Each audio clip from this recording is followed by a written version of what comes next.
પોરબંદર મહાનગરપાલિકાએ શહેરમાં દબાણ દૂર કરવાની ઝુંબેશ હેઠળ મેમણવાડા વિસ્તારમાં કાર્યવાહી હાથ ધરી હતી, જેમાં વિજય મદ્રેસા પાસે જાહેર માર્ગ પર થયેલા ગેરકાયદેસર દબાણો દૂર કરી રસ્તો ખુલ્લો કરવામાં આવ્યો છે। પોરબંદર મહાનગરપાલિકાની ટાઉન પ્લાનિંગ શાખા દ્વારા શહેરના મેમણવાડા વિસ્તારમાં વિજય મદ્રેસા પાસે જાહેર માર્ગ પર થયેલા દબાણો દૂર કરવા માટે ડિમોલિશનની કાર્યવાહી હાથ ધરવામાં આવી હતી। મ્યુનિસિપલ કમિશનર પ્રજાપતિની સૂચના અનુસાર અગાઉ દબાણકર્તાઓને નિયમ મુજબ નોટિસો આપવામાં આવી હતી।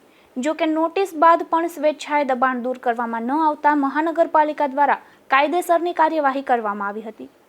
આ કાર્યવાહી દરમિયાન અંદાજે 110 મીટર લંબાઈ અને 3 મીટર પહોળાઈ વિસ્તારમાં જાહેર રસ્તા પર થયેલા દબાણો દૂર કરવામાં આવ્યા હતા।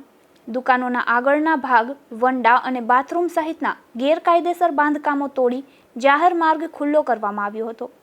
મહાનગરપાલિકાએ જણાવ્યું હતું કે શહેરમાં જાહેર માર્ગો પરના ગેરકાયદેસર દબાણો સામે આવી કાર્યવાહી આગામી સમયમાં પણ ચાલુ રહેશે। નિપુલ પોપટ સાથે અશોક ધાનકી, ગુજરાત ન્યૂઝ, પોરબંદર।